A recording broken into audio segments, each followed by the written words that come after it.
So this video is on accessing ultimate power. So if you've been wanting to have ultimate power, this is how to do it. So you can apply this to like movement or meditation or philosophy or whatever. So we'll start with the science.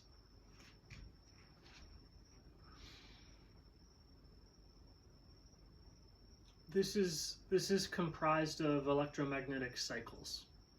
Like it's just moving. When people talk about atoms or molecules, things that are, there's talking about the DNA and the cells and all that. The building blocks of that reality, the cells in the body, is made of these little electromagnetic cycles, these vortices, these movements of electrons, or this movement of like just charge. We don't really know what it is. It could just be a surface, whatever's going on. There's a dance or there's this movement, there's an oscillation of charge. Teeny tiny charge. There's like a neutral and there's a positive and a negative. So some aspects of existence kind of go up and down, and those patterns come together, all this oscillation and this movement. It creates things like atoms, and those atoms create molecules, and those molecules create objects like cells, and this is like what we see life comprised of.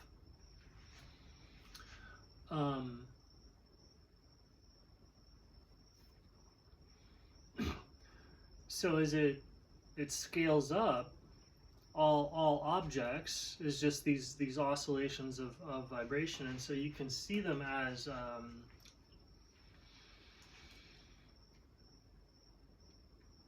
yeah, it's very similar to a pattern in water. Like water has the ability to kind of, like, if you have surface level, you have something with positive charge and negative charge in terms of the water splitting like that, and then those two things are connected or attracted to each other.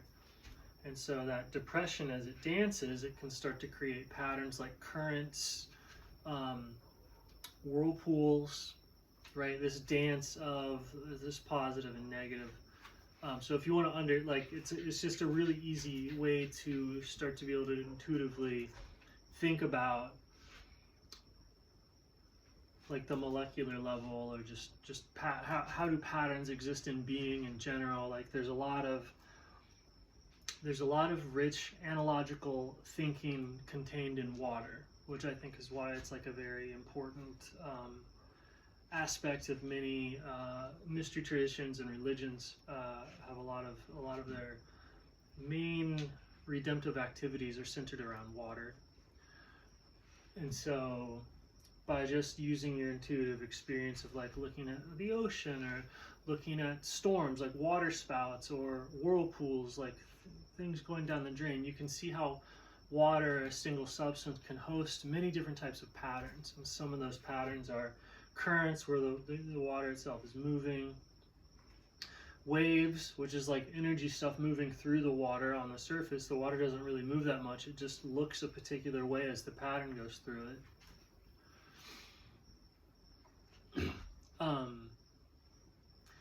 And so that dynamic is happening all the way at the very smallest that we can fathom is this charge dance, and it holds information, it holds pattern, similar to how we see water holding pattern, except it's a little bit more complex and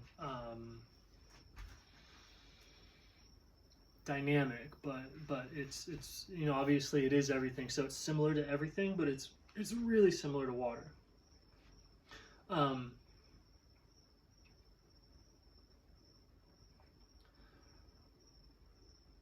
And so it lets, like, if you really do take a moment to look at it through the lens of water, to try and look at consciousness through the lens of water, it's like water comprises so much of the body and so much of life, and it's already this very intimate practice. People stop and drink water like 3 or 4 times a day. Like everybody's basically like just a low-level water yogi, enlightened master, like, oh, I just drink this and I become one with it.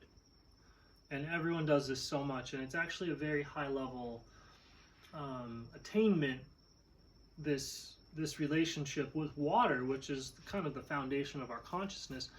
everyone, yeah, you just take water breaks all day. The more you try very hard, you exude it through suffering and sweating and effort and stuff like that. So everyone has a deep enough yoga or practice with water to like understand like the most absurdly profound spiritual mysteries that only the most accomplished yogis can understand, or the most accomplished like practitioners of, most people think that they have to go and like have this insane discipline, this insane practice to know or understand God, or to be able to have,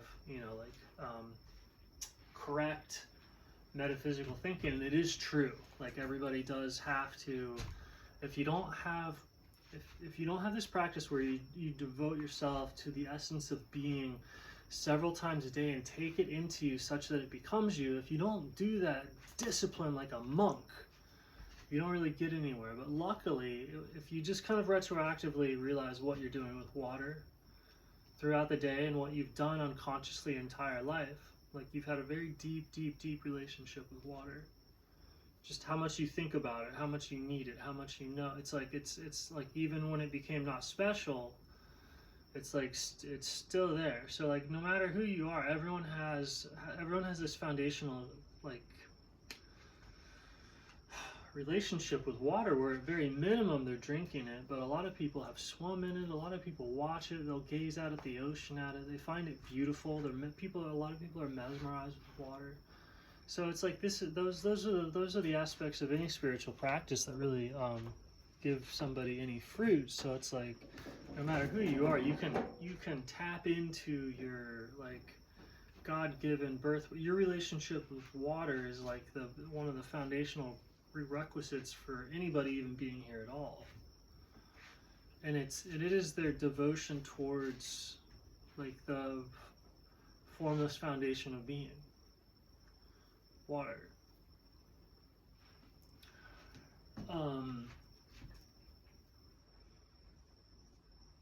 So you can use that practice to kind of cross-pollinate other activities or to understand really anything.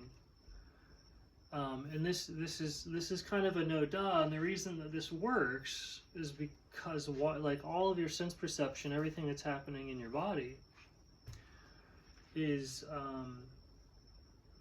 it's happening inside the water. Like all of your metabolism is in water. So your perception is some frequency or some fluctuation of your metabolism, and it's in the body water. All the reactions are dissolved in it. So it's the thing that encompasses or envelops like all phenomenon.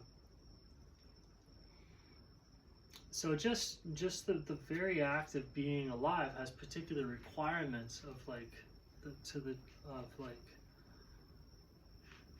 a very deep yoga. And if people just remember that or recognize what they're doing, then you have access to like at least a part of you that has like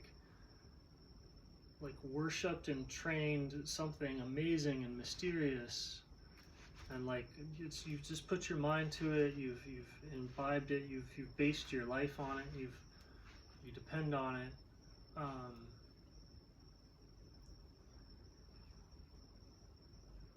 Like right there. So everybody's just given a practice that deep, and then you can even swim in it or whatever. Think about it more intensely, more focused, relish it, cherish it more. And so that's just mindful drinking and all that. So it's like if you just, all you have to do is be mindful around water, and it's like once you've done that enough, like oops. So that's one trick to ultimate power. The other one is breathing. So all those, that's where was I? All of the swirls, the eddies, the circle patterns of the atoms and the molecules and the circulation system, and the Krebs cycle, the cycle of oxygen in the body, the cycle of just like imagine all the cycles. So that's happening in this positive negative sea ultimately, right? And so when something is cycling or holding its pattern, a lot of the time it's to hold that pattern, it has to be isolated, separated, closed off from the surrounding water, surrounding currents to maintain its coherence. But if there's like a relaxing, you can open up, and instead of these closed circuit patterns coming in, you just let the ambient water into all of anywhere that there's a pattern. There's a relaxation of the pattern.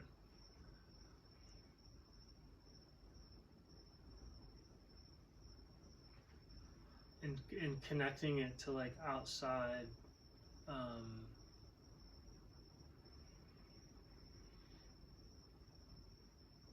being, influence. It's like a vortice, like opening up and actually receiving external whatever. And so again, everybody has this background practice, just like, oh, I've been breathing. So that same thing is just, you just open up and allow in anywhere that you have perception.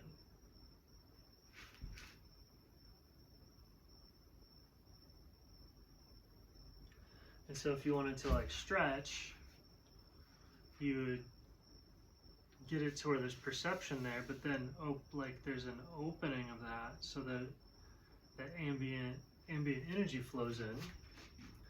And when you're open, instead of it swirling like that, it's more, everything's it's hard to explain, but it's more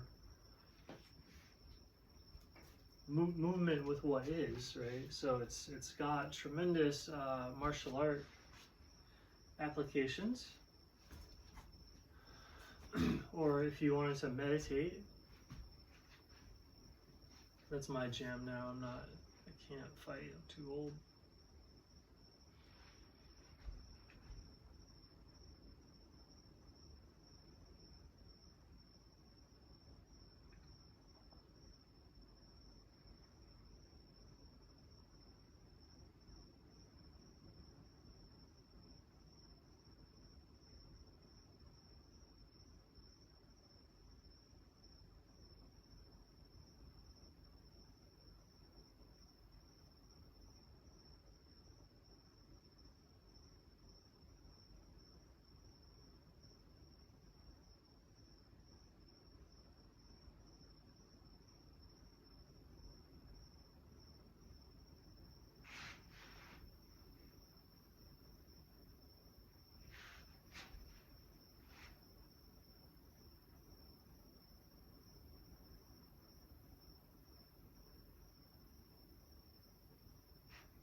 And so it's like particular postures just kind of like open up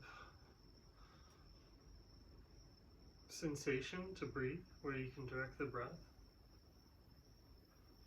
And the breath isn't like it's a opening, which is, but it's like a,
so it's anything that gets you breathing more, which is just opening at that level where it's everything.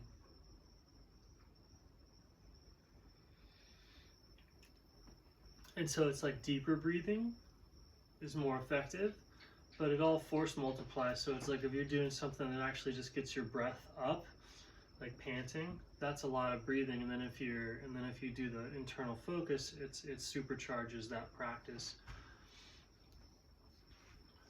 But you can totally miss the supercharging the internal practice with the external, or be doing the internal with just not enough, with none of that foundation or whatever.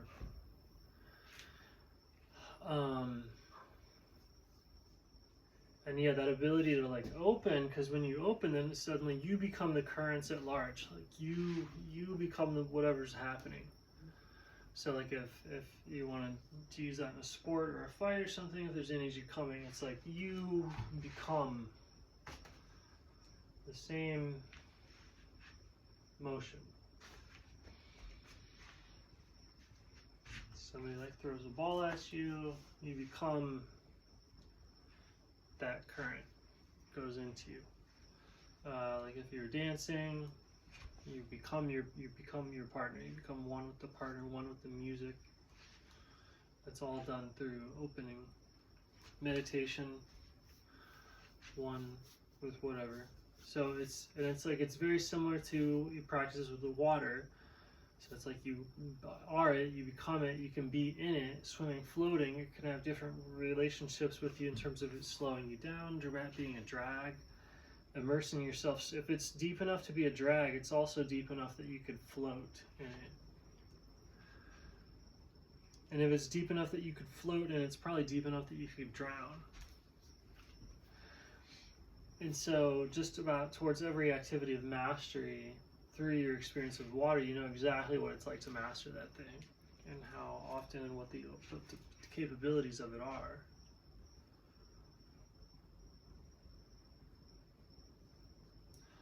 And so it's just, yeah, it's kind of a no-brainer that you should use your experience with water to access your deep internal wisdom of somebody who has, you know, a very accomplished, dedicated, lifelong practice of devotion towards a thing.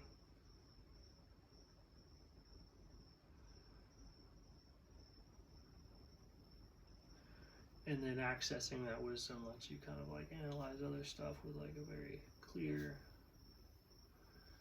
thinking. Using the water as a lens, like you just look at it analogically for a lot of stuff.